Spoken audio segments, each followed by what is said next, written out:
Cordial y afectuoso saludo a quienes se conectan con la señal de CTV Barranquilla y su programa El Termómetro.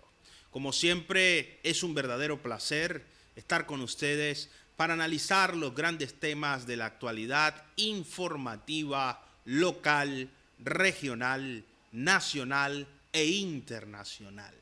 Hoy, con un tema que no mire colores, no mide razas, estaturas, posiciones, criterios, ideologías, militancias, un elemento transversal de la vida, conocido como un conocimiento científico llamado economía.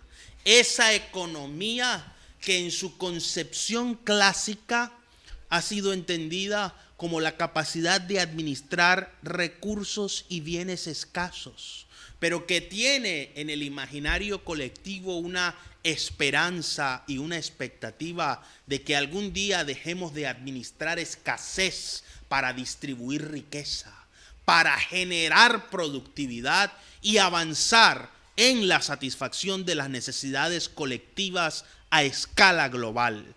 El tema económico es transversal a todas las áreas del conocimiento y a las actividades del hombre. Ninguna actividad del ser está fuera del marco económico, más en tiempos en los que el capitalismo es el sistema dominante e imperante en los 4 puntos cardenales de este hermoso planeta en el que vivimos. Y para hablar de economía, hoy tenemos un invitado muy especial que nos ayudará a comprender la economía global. Analizaremos la economía colombiana y sobre todo la economía regional y local que también nos interesa tanto en el termómetro. Prepárense porque va a subir la temperatura y para hablar del tema económico tenemos en los estudios de CTV Barranquilla al economista Rigail Romero Martínez. Rigail Romero Martínez es economista, especialista en gobierno y asuntos públicos, con 2 maestrías en temas relacionados con la administración, las finanzas y la economía, y además un empresario con una amplia trayectoria en la distribución, comercialización y producción de alimentos. Doctor Rigail Romero Martínez, bienvenido al Termómetro por CTV Barranquilla. Hola Julio, muchas gracias por la invitación. Un saludo a todos los televidentes y los internautas. Pues muchas gracias, muy complacido de estar aquí en tu programa, un programa que cada día viene creciendo en audiencia y para mí es un honor estar aquí. El honor es nuestro, contar con personas que dominan tanto la teoría como la práctica. Y ojo con esto, en el mundo académico se suele vivir en una burbuja, abstraídos de la realidad, sobre todo en el mundo económico, hablando de variables macroeconómicas, de criterios microeconómicos. Todo el mundo cree saber de inflación, de oferta, de demanda, de devaluación de la moneda, depreciación, nivel y calidad de vida. Pero estos temas no son tan simples como uno creería de entender. Y para eso un economista que además es un empresario exitoso y académico en la ciudad de Barranquilla, tenemos que hacerle la pregunta obligada, doctor Rigail Romero. ¿Cómo va la economía global? Desde su óptica, ¿cuál es la perspectiva económica del mundo en la actualidad? Bueno Julio, antes quiero darte la razón en lo que acabas de decir. Una cosa es la academia y otra cosa es la vida real. Una cosa es el Excel, lo que tú programas en el Excel, y otra cosa es cuando tú tienes que pagar una nómina. Ahí empiezan unas diferencias y unos choques de criterios de los que hacen la política y de los empresarios que tratan de hacer país o nación. El mundo viene viviendo, después de la pandemia, unos ciclos que no lo podemos olvidar. No sé si ustedes, televidentes, tú, Julio, se acuerdan que arrancamos con una crisis de los contenedores. Parece mentira, pero quedó paralizado el mundo porque quedaron los contenedores represados en algunos puertos y no pudieron hacer esos contraflujos donde podían llevar las mercancías. Parece mentira, pero eso generó desabastecimiento. Cuando hay desabastecimiento, aumentan los precios. Eso es algo sencillo. Pero transversalmente a eso arranca la guerra de Ucrania con Rusia, que no hay ningún analista que pensara que iba a durar mucho tiempo. Y yo creo que va para un poco más de un año, la guerra en Ucrania, y esa guerra en Ucrania generó varios problemas, unos a favor y otros en contra. ¿Cuáles son a favor? Es que los precios de los hidrocarburos aumentaron y eso benefició de alguna u otra forma el país. Colombia. ¿Por qué? Porque cuando todo el mundo estaba dando por hecho que el carbón ya no se iba a vender, incluso hubo algunas empresas que cerraron, obviamente al empezar la guerra hubo necesidad de tener energías alternativas y una energía alternativa es el carbón. Obviamente le da un nuevo auge a la minería colombiana, pero no lo podemos llamar engaños. Eso es un pico momentáneo.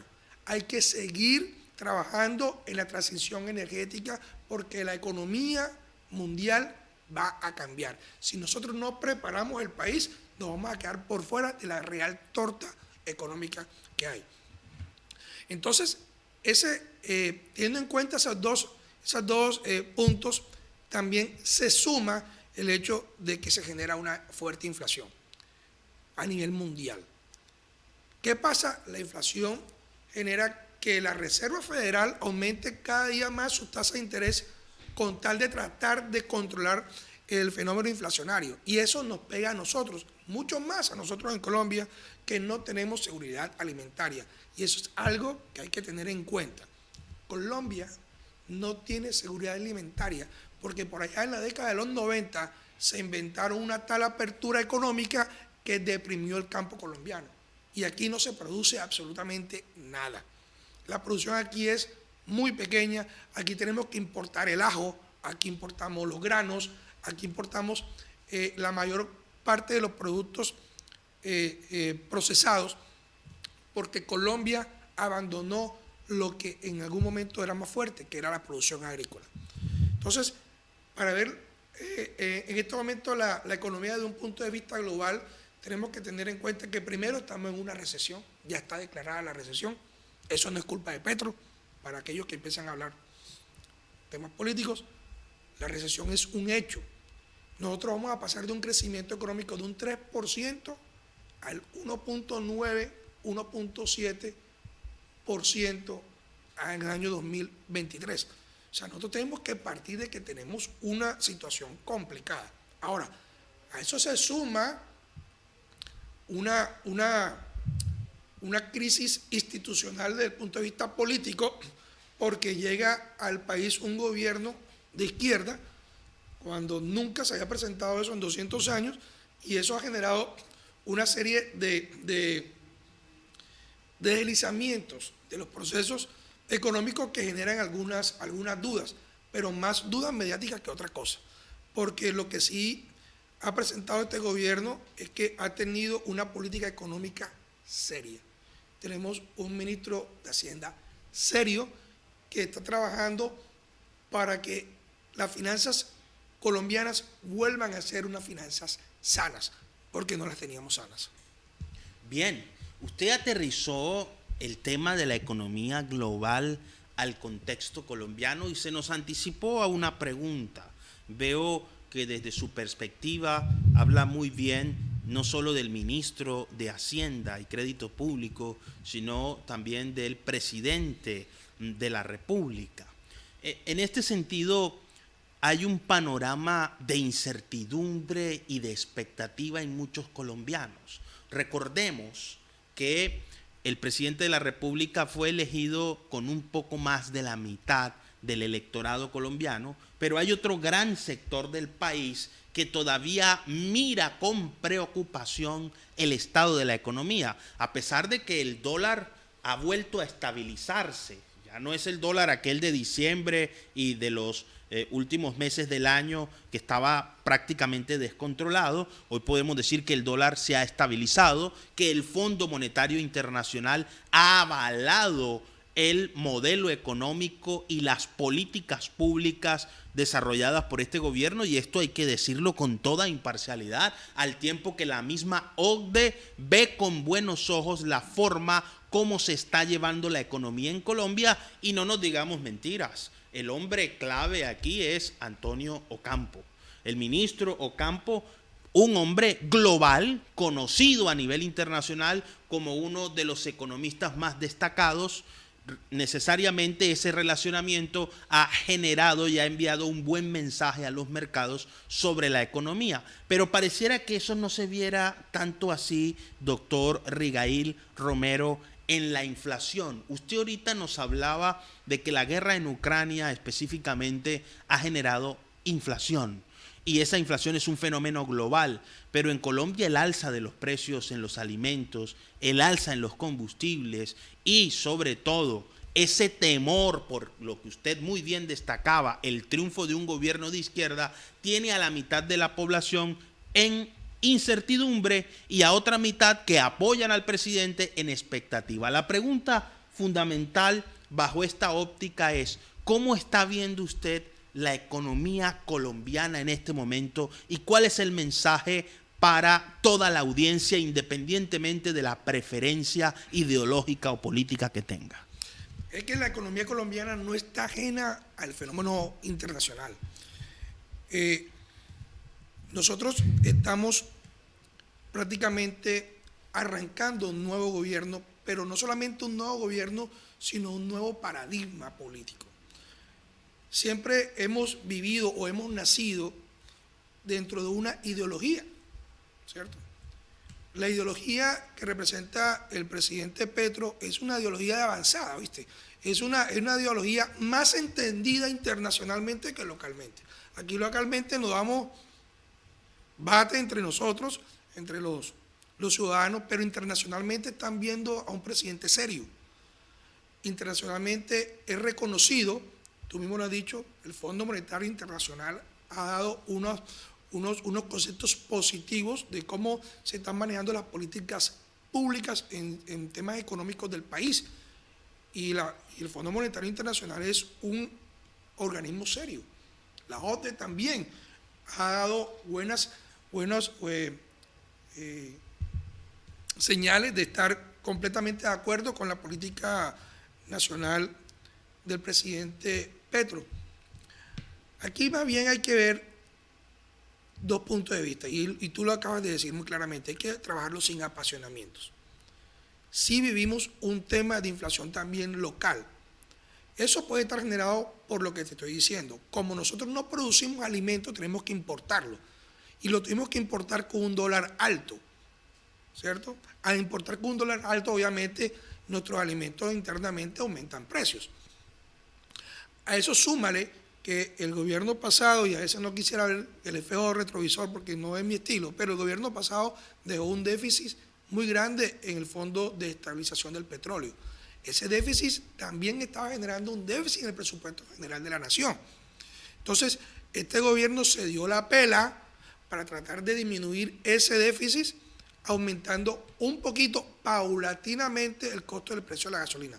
Obviamente, cuando tú aumentas el precio de la gasolina, eso te va a impactar en la canasta familiar. No nos podemos llamar a engaño, pero era el menor mal.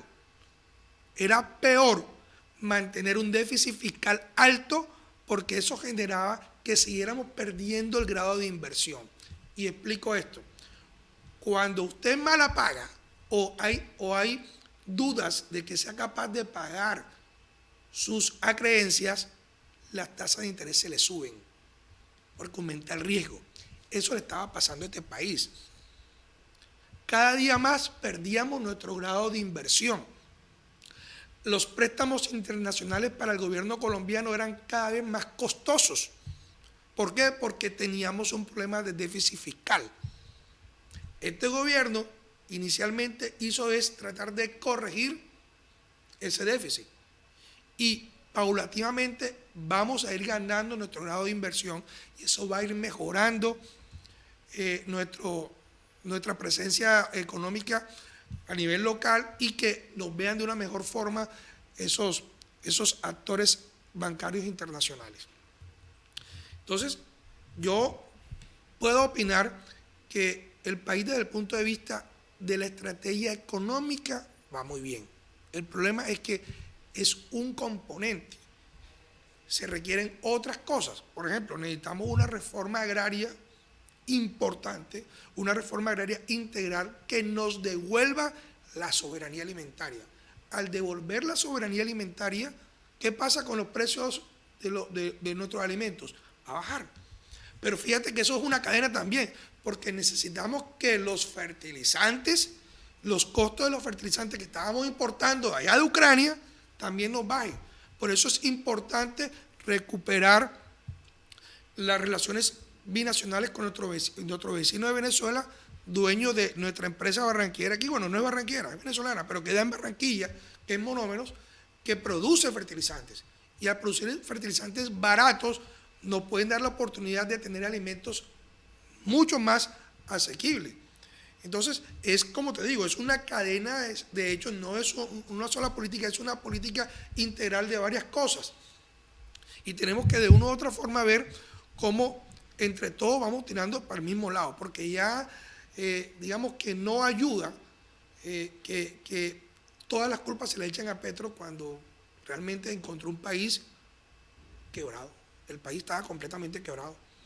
Y seguramente vamos a ver cómo este gobierno termina de engranar algunos temas económicos y políticos para poder darle una oportunidad de crecimiento a la economía colombiana. Y estoy completamente seguro y soy optimista que el país va a ir mejorando.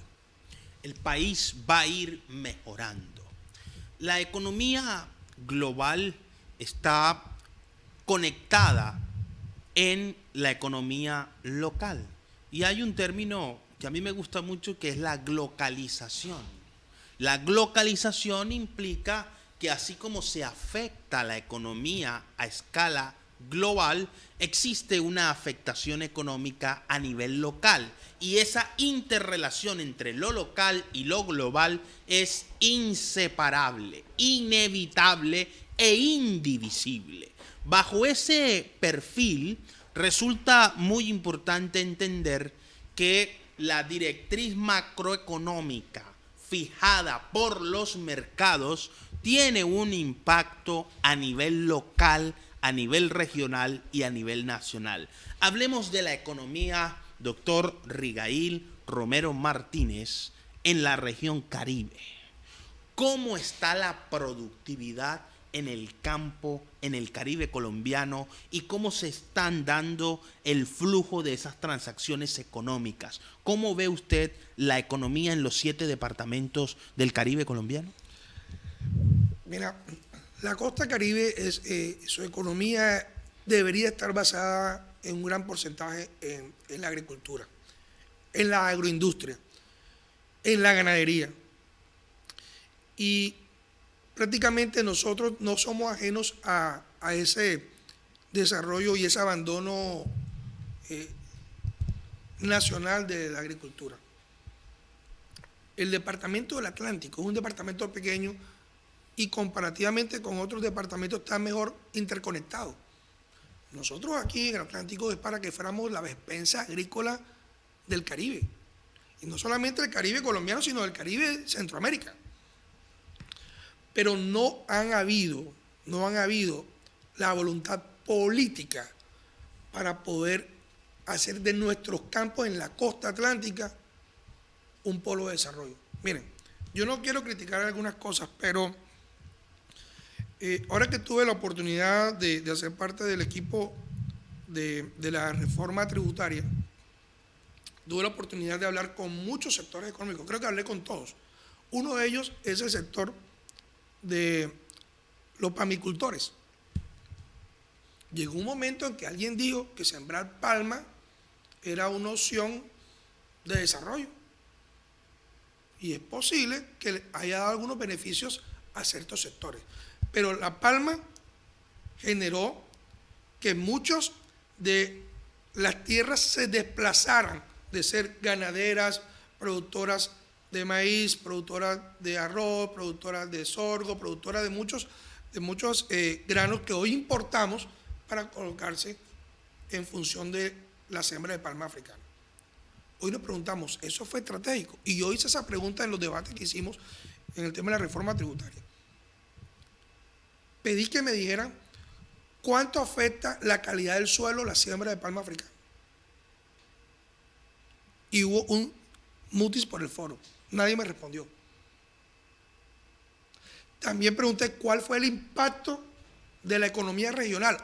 ¿Mejoró la economía regional la siembra de palma africana? Y no hubo cifras que me debatieran lo contrario.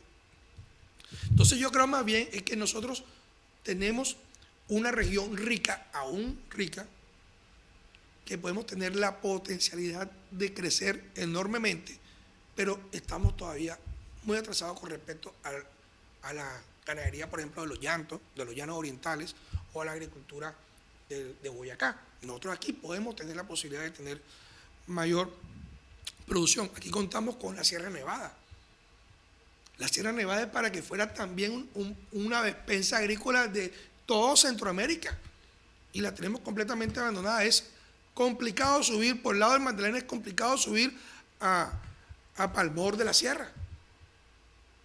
Pueden allá presentarse las más grandes producción de frutas y verduras, y no lo tenemos. Localmente el departamento del Atlántico y Barranquilla está completamente, es un criterio mío, está completamente, voy a ver si de pronto para que me hagan entender, está como desorientada. Cuando vemos políticamente cómo se llama Barranquilla, es Distrito Industrial y Portuario. Y les voy a decir dos cosas, y que caigan rayos y centellas si no tengo la razón.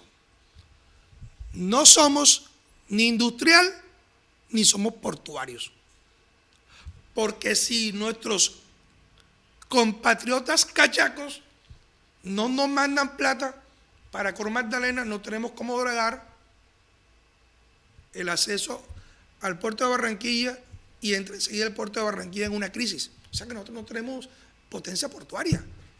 Eso es mentira. No somos competitivos, nuestro puerto no es competitivo, pero el distrito dice que es portuario. Y si decimos que es industrial, mucho peor, porque de los años 90 las industrias de Barranquilla todas se pasaron para el interior del país y otras para Mamonal en Cartagena. Y Barranquilla se quedó sin industrias, perdiendo competitividad. Ahora, eso no quiere decir que Barranquilla sea un desastre. No, Barranquilla tiene sus cosas interesantes. Lo que quiero decir es que a Barranquilla hay que reorientarla y ver cuál es su potencial en este momento para ver cómo la podemos seguir construyendo. Pero no nos podemos llamar a engaño desde el mismo nombre político de la ciudad, ¿cierto? Porque Barranquilla no es potencialmente portuaria, no lo somos. Somos un puerto intermedio. Y tampoco somos industriales porque los servicios públicos, los impuestos, que han ido bajando, pero los impuestos estaban altísimos, hicieron que los grandes industriales se fueran de la ciudad.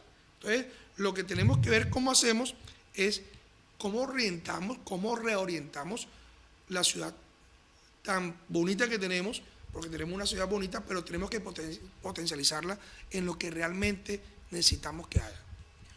Importante porque desde esa óptica de la globalización, observamos que el problema del hambre también se aterriza en la ciudad. Y usted señalaba ahora algo muy importante, el estado del puerto y de la industria en la ciudad que afectan el sistema económico. Y si la productividad, la generación de empleo y la satisfacción de necesidades tiene un déficit, sin duda eso se ve reflejado en la problemática alimentaria que tienen muchos barranquilleros. Lo dijo el DANE, son cifras oficiales, no son caprichos. Hay ciudadanos en Barranquilla que no comen 3 veces al día y en un altísimo porcentaje. Entonces, sería bueno que revisáramos esas políticas desde la ciudad, más allá de que nadie puede desconocer que la ciudad los últimos 30 años ha avanzado mucho en relación con la segunda mitad del siglo XX, donde se vio un atraso en muchos sectores en la ciudad. No ocurrió así en los albores de ese siglo XX, en el cual Barranquilla fue conocida como la puerta de oro de Colombia. Pero, doctor Rigail, veo que usted nos ha dicho datos que no teníamos aquí.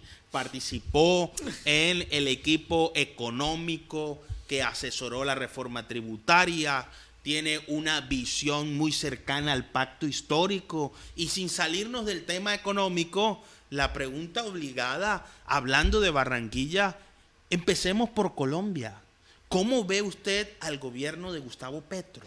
No solamente en materia económica, porque Petro es un gran economista, un gran orador, en materia política. ¿Cómo está Petro?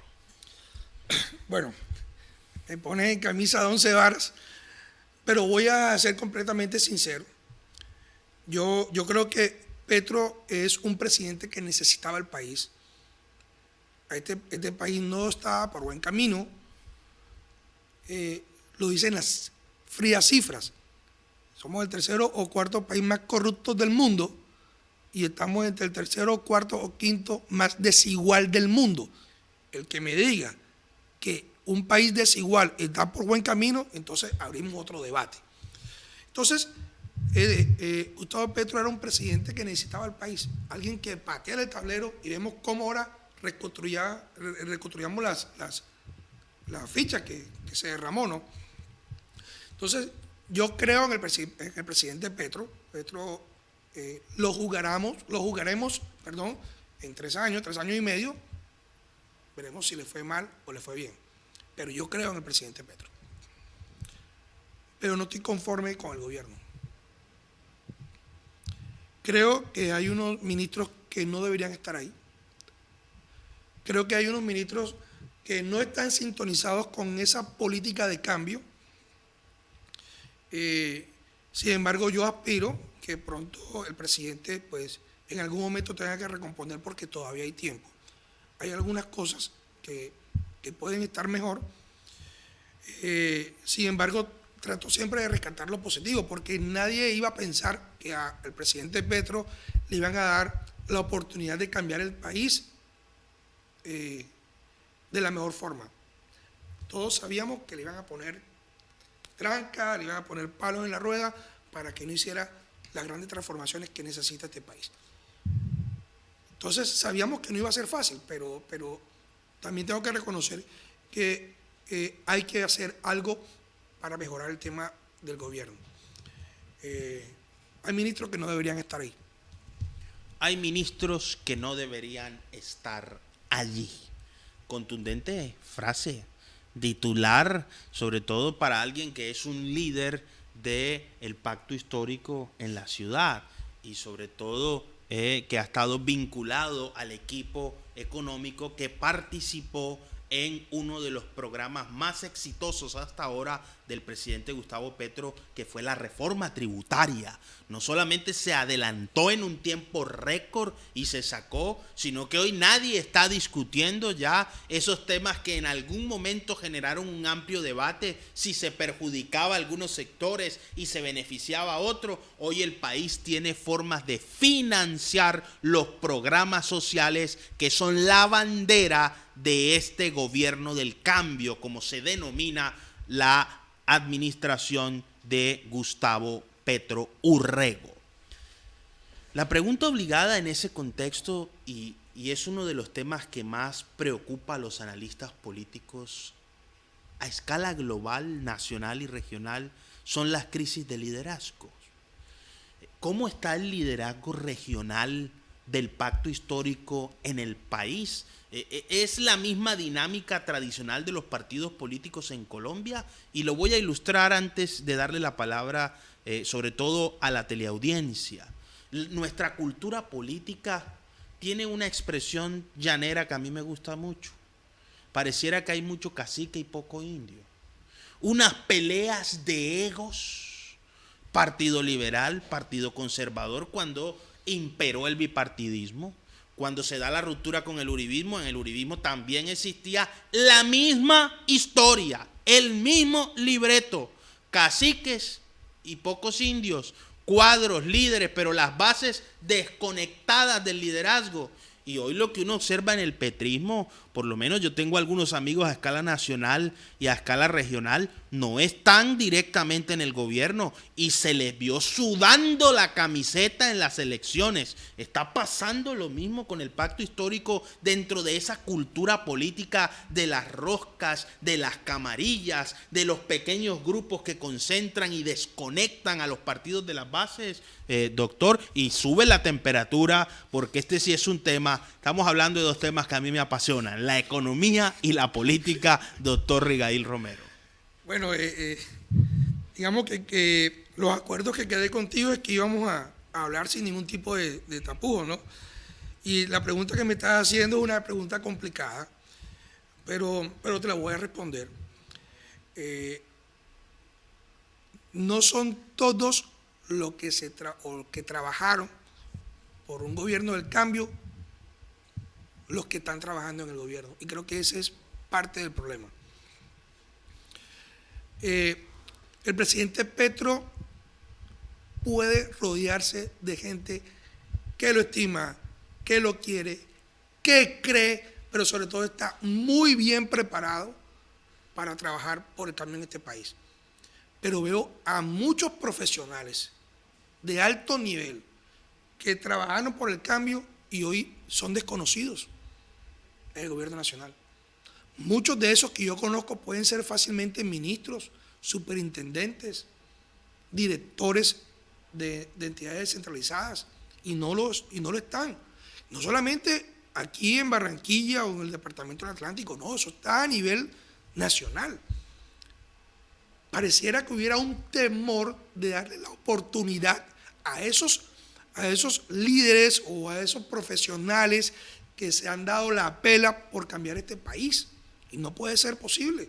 Y es una crítica que le hago desde aquí al presidente Gustavo Petro. Aquí hay gente muy buena, aquí hay jóvenes, mujeres valiosas que pueden ayudar a darle un empujón de pertenencia al gobierno, que es muy importante.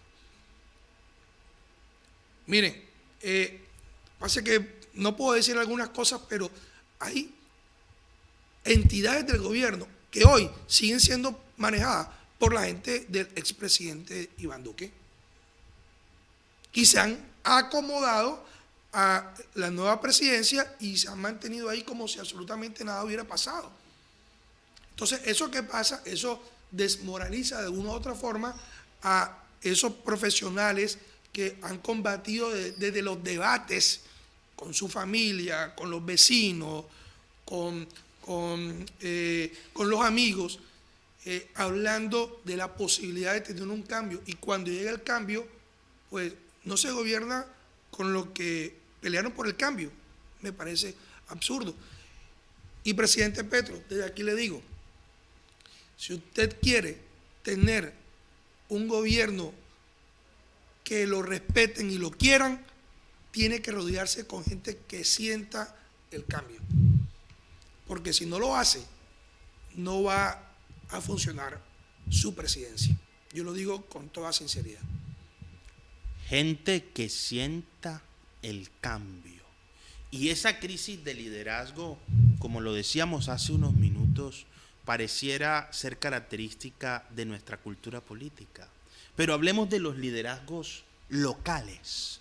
Por ejemplo, ¿cómo está el pacto histórico, usted que está ahí cerca, en las elecciones regionales? Por ejemplo, en la alcaldía de Barranquilla no se conocen nombres, ya estamos a 2 meses prácticamente de que inicie la carrera por la alcaldía y no hay una figura emergente, no se ve cambio, los mismos nombres, las mismas caras, y en el caso de la alcaldía ni siquiera ni nombres ni caras. ¿Qué es lo que está pasando, doctor Rigail Romero? Yo creo que todo es fruto también de lo que venimos hablando, de que no se le da la oportunidad a los nuevos cuadros que entren a esos puestos donde se pueden mostrar, ¿cierto? Donde pueden desarrollarse y lo han dejado a esas personas o a esos líderes que pueden irrumpir, lo han dejado como aplazados ahí. Y no sé, es muy triste que no podamos desarrollar esos nuevos liderazgos. Pero definitivamente hay algo que sí me entusiasma, que veo en jóvenes esa ganas de salir adelante. Hay muchos jóvenes, lo que pasa es que, como te lo vengo diciendo, no les dan la oportunidad de mostrarse y han generado una crisis de liderazgo que no han permitido como un relevo generacional, ¿cierto? Entonces, aquí vivimos en Barranquilla y el Atlántico, pues de pronto se va a malinterpretar lo que voy a decir, pero lo voy a decir. Aquí en Barranquilla vivimos en una especie de neomonarquía. Aquí hay una sola familia que dispone, que es la que dice quiénes son los diputados, quiénes van a ser los concejales, quién va a ser el alcalde y quién va a ser el gobernador. Es así. Y que alguien me diga que es lo contrario. Si ellos no dan la autorización, aquí no hay absolutamente nada que hacer. Entonces, eso también ha generado algo de temor, ¿cierto? Hay gente que tiene el miedo de exponerse a un fracaso, ¿cierto? ¿Para qué te vas a lanzar a la gobernación si vas a perder? ¿Para qué vas a lanzar al consejo? ¿Por qué partido te vas a lanzar? ¿Cuánta plata tienes? Si un concejal no tiene 3.000 o 4.000 millones de pesos, ¿tú para qué te vas a lanzar? O sea, que se ha desdibujado completamente lo que es realmente el liderazgo, ¿cierto? Pero eso tiene que acabar. El solo hecho del triunfo de Gustavo Petro tiene que dar un mensaje positivo de que se pueden hacer las cosas desde la democracia. Pero tenemos que quitarnos de la mente ese síndrome de súbditos que tenemos. Porque todos somos súbditos. La única diferencia es que yo estoy consciente que vivo en una neomonarquía. Si tú, amigo televidente, no te consideras un súbdito, pues yo te lo respeto. Pero tú votarías por un candidato distinto al que diga la familia que manda. Pues abrimos el debate. Pero sí hay líderes. Y yo desde aquí quiero invitar a esos líderes que están ahí como esperando a ver qué pasa, a que se pellizquen y veamos a ver cómo rescatamos los espacios regionales. Porque es que si no ganamos los espacios regionales, dentro de 3 años y medio la próxima presidencia no la ganan los sectores alternativos, volveremos otra vez a los presidentes de los sectores políticos tradicionales. Tenemos que empezar a ganar las juntas administrativas locales, los concejales, las asambleas, las gobernaciones y las alcaldías. Por favor, vamos a despertarnos, que el golpe que nos dio los escándalos que han pasado en los sectores alternativos no nos hagan olvidar que hubieron muchas personas que lucharon para que tuviéramos hoy por hoy una presidencia del sector alternativo. Una presidencia del sector alternativo. ¿Se traducirá eso en liderazgos regionales? Yo he hecho un análisis de los últimos presidentes y pareciera que cuando los candidatos presidenciales llegan al poder se desentienden de las elecciones regionales. Y esa es otra cosa también propia de nuestra cultura. No nos vayamos muy lejos. Vamos a hablar de este siglo, del siglo XXI. Quienes nacimos en ya el final del siglo XX, veíamos el siglo XXI como algo lejano, distante de nosotros. Y hoy que estamos en el siglo XXI, vemos que no ha cambiado nuestra cultura ni nuestro comportamiento, solo que hoy todo el mundo vive pegado a estos aparaticos y ya cada vez más divorciado del contacto y de la relación. Pero sin irnos muy lejos, los últimos 4 presidentes, el Centro Democrático, que fue quien puso a Iván Duque en la presidencia de la República, ¿cuántos gobernadores y alcaldes sacó? Vamos más atrás. ¿Cuántos gobernadores y alcaldes tuvo Juan Manuel Santos en sus 2 periodos, el mismísimo Álvaro Uribe.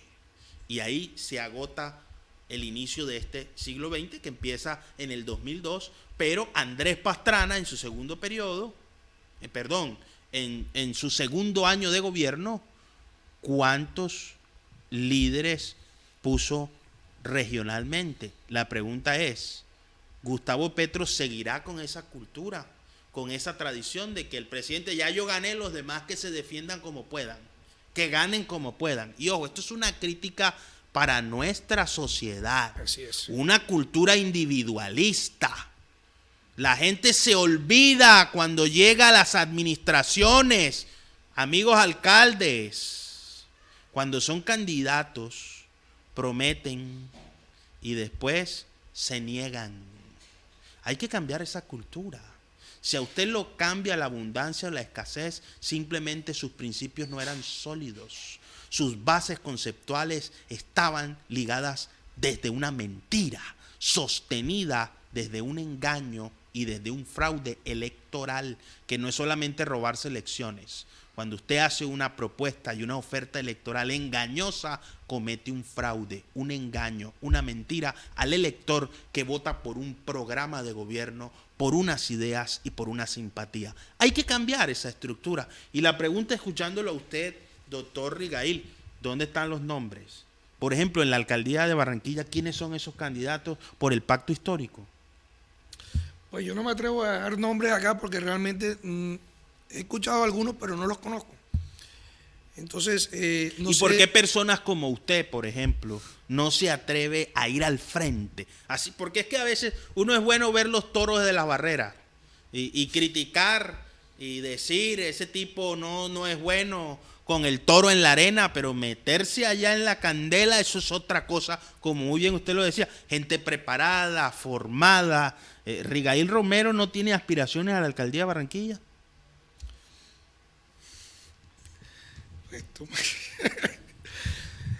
Miren, yo creo que yo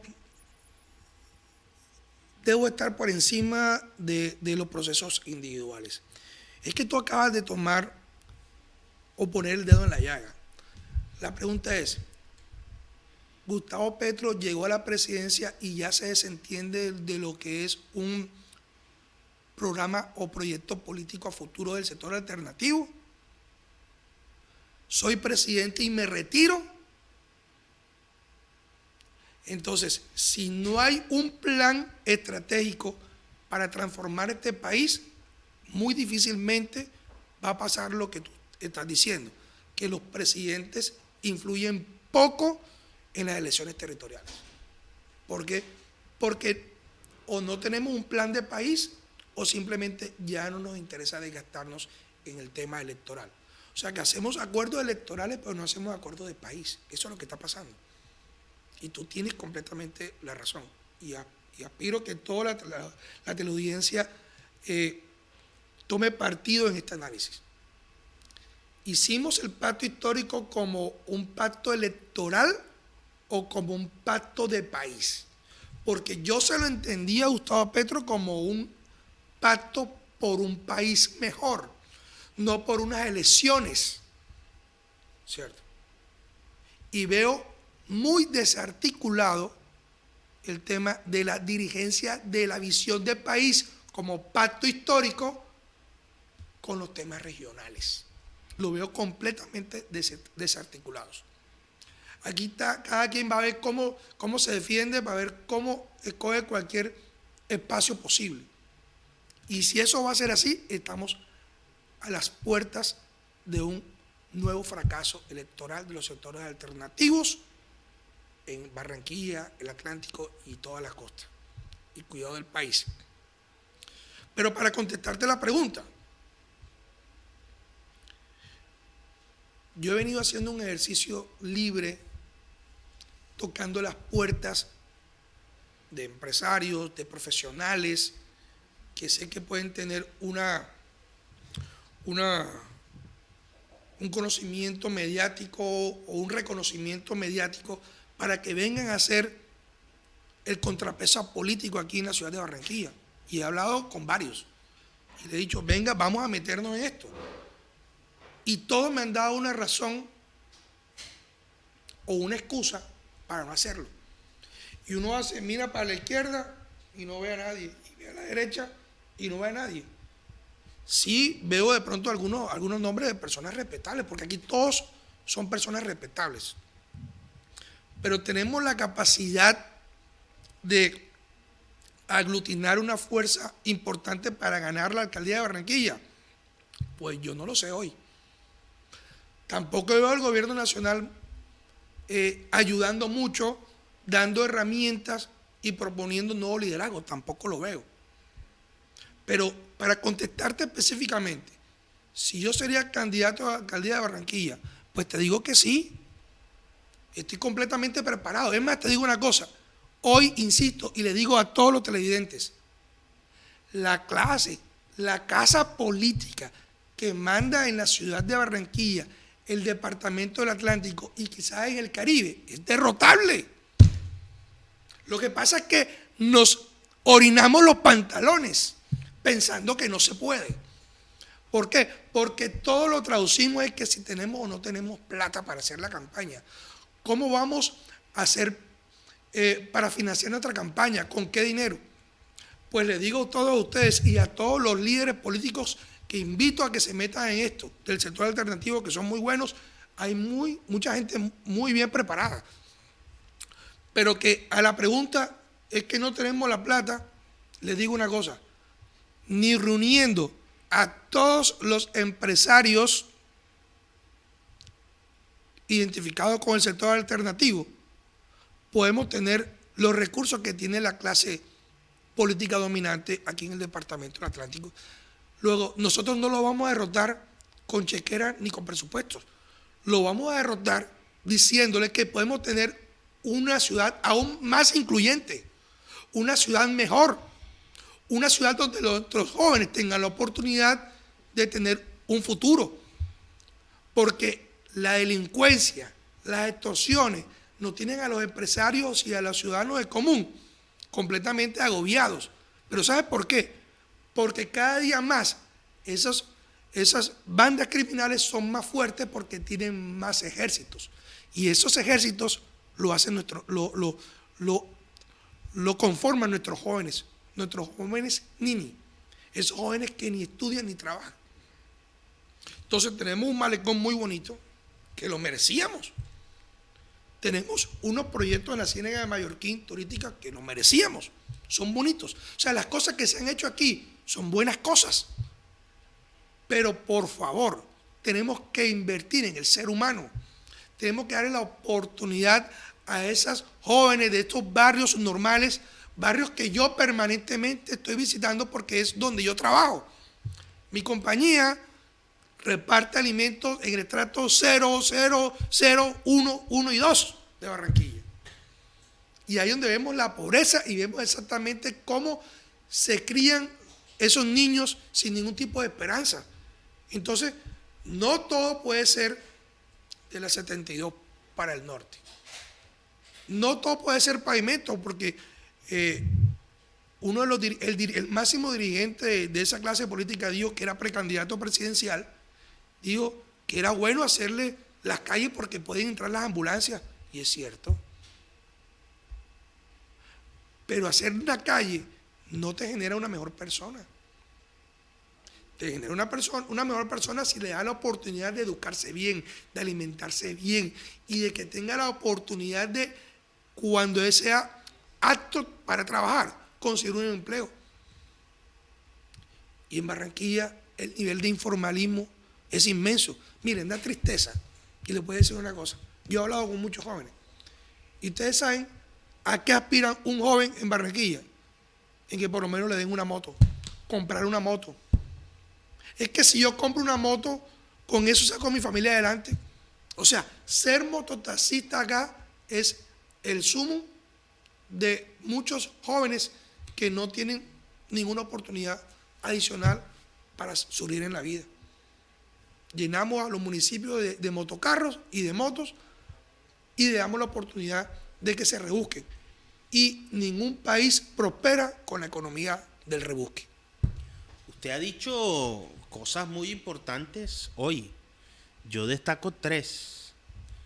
Dice que una clase política de la actualidad es derrotable y que no se derrota con chequeras, sino con ideas, con propuestas, con discursos. Pero ha dicho que sí se atrevería a dar el paso a la arena política como candidato alternativo.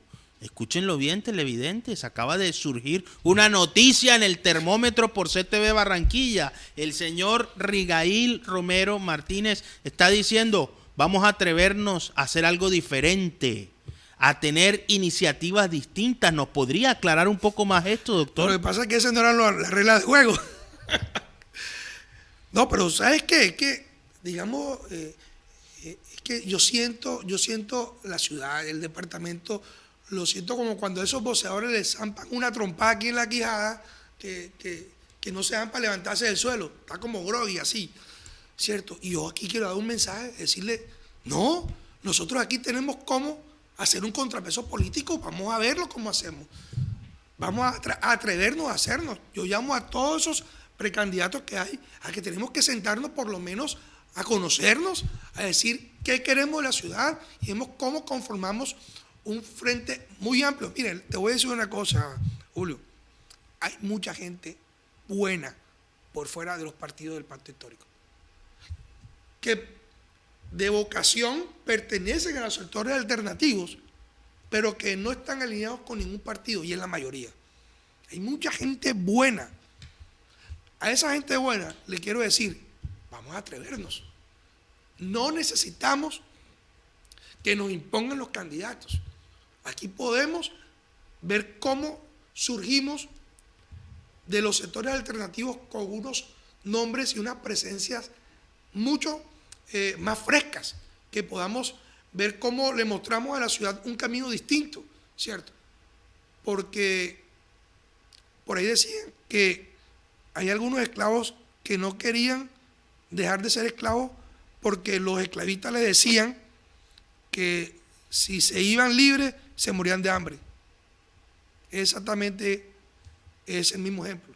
Aquí podemos cambiar las costumbres políticas con otro tipo de gente y podemos cambiar la clase dominante por una clase nueva que genere una nueva oportunidad para todos esos niños y todos esos jóvenes que hoy no los tienen.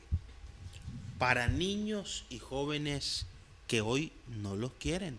Hay una pregunta entonces obligada, doctor Rigail, es ¿cómo sería esa ciudad con una nueva clase dirigente, con un nuevo liderazgo? ¿Cómo se pensaría a la ciudad estratégicamente para la región y para el país? Miren, hay una cosa. Las finanzas de Barranquilla no están claras. Es más, yo me atrevo a preguntar que podemos estar en algún momento entrando en una crisis financiera en la ciudad de Barranquilla. Pero como tenemos la capacidad de tener el poder para poder tapar las realidades financieras, pues lo hacemos. Pero quiero que le diga una cosa. Barranquilla tenemos que ver cómo la salvamos financieramente. Cómo acabamos los osoyogi, cómo acabamos las obras inconclusas, cómo hacemos que las obras sean más baratas, de mayor calidad, pero sobre todo que se hagan a menor tiempo. Y podemos repensar Barranquilla desde el punto de vista turístico. Barranquilla puede ser una ciudad llena de cultura. Podemos hablar de la economía del deporte. La economía del deporte. Con el deporte podemos jalonar también muchas fuentes de empleo. Pero eso lo podemos decir en alguna otra oportunidad. Aquí el mensaje que quiero dar es que hay que atrevernos. Aquí tenemos que acabar el miedo, ¿cierto? Y les voy a decir otra cosa. Tenemos que tener la vocación de poder. De poder, llegar al poder. ¿Por qué? Y es un anuncio que te voy a hacer aquí hoy. Hoy va a ser el día de los anuncios. Qué vaina jodida. si yo llego a ser elegido como candidato del pacto histórico a la alcaldía de Barranquilla, ya hago una promesa aquí. La primera promesa es que si nosotros no ganamos la alcaldía de Barranquilla, yo renuncio a ser concejal, porque esa es otra cosa. Aquí no queremos estar acomodando para ver cómo llegamos al consejo. No es así, tenemos que tener la vocación de poder, y de poder es ganar, hermano. Tener la convicción que podemos ganar. No es como me acomodo para ser concejal, no. Vamos a ganar la alcaldía de Barranquilla y vamos a hacer que la Barranquilla siga avanzando, vaya mejorando y tenga la posibilidad de ampliar el espectro de la prosperidad. La prosperidad no puede ser para 2 o 3 familias. La prosperidad tiene que ser para el pueblo barranquillero en general y que impacte el área metropolitana también. Porque Barranquilla de otra forma también impacta el área metropolitana. Así que yo hoy, que vine a hablar de economía, terminamos hablando de política, les digo que sí podemos hacer las cosas. Tenemos que atrevernos. Y sobre todo tenemos que unirnos y ver cómo salimos de estos procesos que enredan la política local, el dime, el chisme, llévate y trae, los nombres que ponemos no nos gustan. Entonces empezamos a pelear y perdemos el foco, que es buscar los espacios donde podamos generar el cambio. Y esos espacios son las alcaldías, las gobernaciones y los consejos. Y otra cosa, y con esto termino. Si yo soy ungido candidato, no voy a ser ajeno a la conformación de la lista de consejos. Porque tenemos que tener un consejo completamente fuerte y alineado con las nuevas políticas. Y vamos a tratar de ayudar a escoger esas mujeres buenas, esos jóvenes buenos, esos profesionales con experiencia, y armar una lista de consejos de lujo que puedan ayudar a coadministrar la ciudad, no a ser unos empleados más del alcalde. Sube la temperatura en el termómetro por CTV Barranquilla, con noticia a bordo. Doctor Rigail Romero Martínez. Para quienes lo están viendo por primera vez y se preguntan, ¿quién es este que está hablando con esa energía? ¿Qué le puede contar de su experiencia? ¿Quién es Rigail Romero Martínez? ¿A qué se ha dedicado los últimos años, más allá de esos pergaminos académicos que ya presentamos en la introducción de este programa? ¿Cómo es su experiencia, su testimonio de vida? Bueno, Julio, yo he tenido la oportunidad de estar en los 2 sectores. He tenido la oportunidad de trabajar en el sector público, en la gobernación del gobernador Ventura Díaz Mejía. Tuve la oportunidad de acompañarlo en su gobernación. Hicimos un trabajo muy, muy bueno desde el punto de vista financiero. En ese momento en la Lotería del Atlántico hicimos el saneamiento financiero de la lotería y dejamos completamente saneada entre el año 2001 y 2004. Hicimos ese trabajo. También tuve la oportunidad, por azares de la vida, de ayudar a un joven alcalde, en ese momento médico, de la ciudad de Ciénaga Magdalena, el doctor Luis Gazelbondo. Me lo presentaron y él me pidió me pidió que lo acompañara en el tema del empalme de la alcaldía. Y cuando ya estábamos empalmando la alcaldía, pues me ofreció que lo acompañara en la cartera de Hacienda.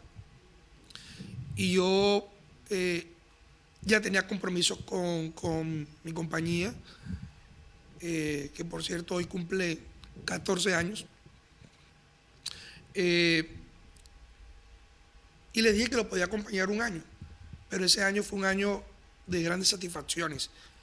Votamos la ley 550, hicimos reforma tributaria, el estatuto tributario del municipio, hicimos una actualización catastral rural, volvimos a los estándares de eficiencia con la Contraloría y le dejamos unos buenos recursos de regalías listos para poder financiar la ley 550. Dejamos un municipio completamente listo para el cambio. Eso fue en el 2008. Después, ya yo me retiré, me vine al sector privado, ya no volví al sector público. Y no sé realmente qué pasó con Ciénaga. No volví a saber más. Aspiro que Ciénaga esté bien, porque tiene toda la oportunidad para ser un buen municipio, un municipio destacado, con fuerza. Pero me quise dedicar al sector privado, porque tenía mis sueños también como empresario. Y hoy tengo una compañía que tiene más de casi 60 empleados, todos formalizados. Tenemos la posibilidad de seguir expandiendo nuestro negocio, pero como todo, hemos tenido dificultades, como todo empresario, pero sobre todo, ¿sabes qué me ha golpeado duro? La delincuencia. Por eso yo sé lo que siente un tendero, yo sé lo que siente un empresario cuando lo están extorsionando. Sé que hay que hacer. Sé cómo hay que luchar y combatir esto. Esto no es de micrófono ni está amenazando, ¿no? Esto hay que hacer unas acciones públicas que en su momento pues lo diré. Sin embargo, te quiero decir que también fui profesor universitario. Me apasiona el tema público. Tuve la oportunidad de estar, como tú también lo dijiste, en el equipo económico de la Comisión Tercera que lideró el senador Gustavo Bolívar, acompañándolo, en el cual me generó una serie de satisfacciones personales importantes y conocer un gran líder como lo es Gustavo.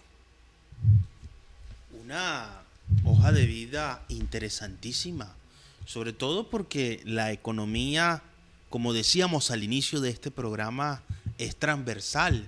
Y transversal no fue que empezamos hablando de la economía global y terminamos en lo que a todos nos interesa, cómo impacta esa economía en el sistema político, en las transacciones y en las relaciones entre las personas a escala local.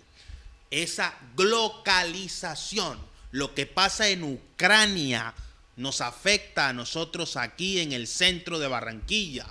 Lo que ocurre en China, y nos quedó bien claro con la pandemia, nos afectó a todos. Hoy hay una perspectiva y una nueva idea de la ciudad y de la realidad política en Barranquilla. Por aquí han pasado ya un buen número de precandidatos y nosotros celebramos que sigan surgiendo nombres y sobre todo desde el pacto histórico a quienes no conocíamos precandidatos a la alcaldía de Barranquilla. Para cerrar este gran anuncio que nos ha hecho hoy doctor Rigail Romero Martínez, ¿cuál es su mensaje a la ciudadanía en Barranquilla? Pues es un mensaje de esperanza, es un mensaje de creer en que podamos tener una mejor ciudad, un mejor departamento, un mejor país. Vamos a darle la oportunidad de un nuevo gobierno a que se desarrolle. Vamos a darle la oportunidad a nuevas figuras que se muestren. Crean que podemos ser libres de pensamiento, pero sobre todo libres desde el punto de vista político, para pensar. No solamente puede ser candidato los ungidos, podemos ser candidatos a aquellos que podamos proponer unas ideas transformadoras nuevas. No necesariamente tiene que salir del country club los candidatos. Y esto es un mensaje que le doy a todos los candidatos del Caribe colombiano. Vamos a atrevernos a hacer de este país distinto. Atreverse a hacer de este país un país distinto, un país diferente. Muchísimas gracias por estar con nosotros, doctor Rigail Romero, en El Termómetro por CTV Barranquilla. Muchas gracias, Julio, por tu invitación. Y bueno, esperemos a ver qué pasa después de esta nota. Espero que me sigas invitando. Los temas económicos son muy apasionantes y sobre todo para construir ciudad. Así será, sin duda, la economía es un tema apasionante. Muchas gracias por estar con nosotros, doctor Rigail Romero. Lo hemos visto, El fenómeno económico es transversal. Las transacciones, la dinámica propia de la economía tiene un alto impacto en nuestra conciencia, en nuestra cultura, en nuestro comportamiento y en toda la actividad dinámica del ser. No es que todo se reduzca a lo monetario, a lo financiero, pero todo sí tiene una valoración, una estimación y un efecto y un impacto que tiene desde la perspectiva económica una afectación en la personalidad.